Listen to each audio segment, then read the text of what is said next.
మహాదేవ. ఇక్కడ ఆంజనేయ స్వామికి మన్య సూక్త, పాదార్చ, అర్ధర్చ, రుచ అర్చన, అభిషేకము చేయడం జరుగుతోంది. ఈ కార్యక్రమాన్ని దేనికి సంకల్పం చేశామంటే, ఒక ఇల్లాలు ఫోన్ చేసి వారి భర్త గారికి ఒంట్లో బాలేదు, ఐసీయూలో ఉన్నారు, చాలా భయం వేస్తుంది డాక్టర్లు చెప్పే మాటలకి అని చెప్పి భయపడుతూ నాకు ఫోన్ చేశారు. ఆ రోజున ఆంజనేయ స్వామి దీనికి శరణ్యం అని ఆలోచన చేసి ఆంజనేయ స్వామికి చేసిన ఈ విశేషమైన అభిషేకం దాని ఫలితం వలన 3 రోజుల తర్వాత 4వ రోజున ఆయన డిశ్చార్జ్ అయ్యి ఇంటికి కూడా రావడం జరిగింది.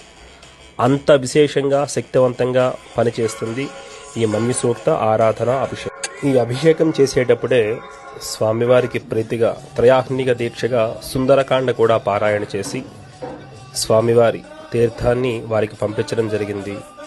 అందుకని స్వామివారి పరిపూర్ణమైన అనుగ్రహం వారు పొందారు.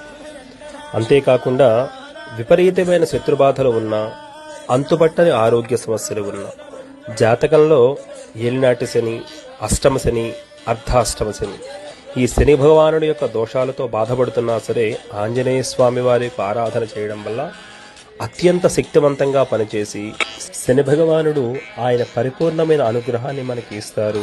ఆంజనేయ స్వామి వారి యొక్క పరిపూర్ణమైన అనుగ్రహం కూడా మనకి కలుగుతుంది.